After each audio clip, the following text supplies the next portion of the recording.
The Brixton riots happened in the 80s, and I know you were around then, and I know your sister, was wounded quite famously in those riots. Yeah. Can you tell me what you remember and the way you remember those times?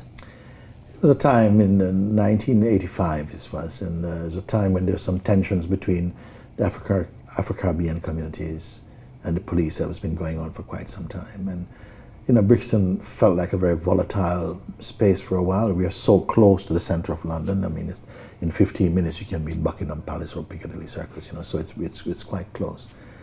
But it's a very, very alive environment to Brixton. In those days, it seemed as though it was predominantly Afro-Caribbean, but it was overwhelmingly English, actually. But it's just that we were quite a presence. Afro-Caribbeans was one of the places that accepted us more easily than other places. Notting Hill was another one. And it was full of Jamaican music, Jamaican smells, and people on the street. So it was very, very, reasonably comfortable for me in that period because of this church embrace, And so it was a smooth enough transition for myself. Mm. And what happened in 85? What happened is that as a result of these tensions that were growing, now so many incidents were happening, even I think unjustified police violence was kind of... Yes, my sister, they were looking for my sister's eldest son, who had been in trouble with the police before, small time things. But what happened was that they came early in the morning to her house. She lived away from him, and she always slept in the same room with her children, the same bed actually. With most of the young ones and so on, and they just did that. That was their way. They slept all together in one room and so on. And they kind of kicked the door down looking for her son. And she was in bed, and she sort of got up. They were already inside her room in the early hours of a Sunday morning. And she got up and saw them aiming towards her. And then she turned away and they shot. And then it hit her in the chest, and it went right through. Came out to the back. So initially looked like she was shot twice, but she was shot once. And it really, the feelings were so strong in those days. I remember when my mother called me where I was living and said, she just said, you've got to come, your sister's shot and things. I said, what?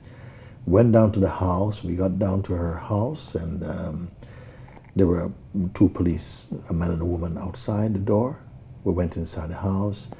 There was a police woman playing with the other children in a kind of strange kind of way. I said, where's my sister? And they said, she's in this hospital. We went to St. Thomas's Hospital to see her. It was all very surreal. We went there, and we went to see her, and she was there, and she was conscious, actually. Hmm.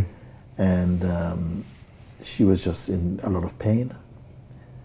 And so after seeing her, we were sure that she was okay. She wasn't dead. On the way back, we were all as a family traveling back and wondered, what do you do? What do we do? We have to let the news know about it, or something has to be told. We didn't know.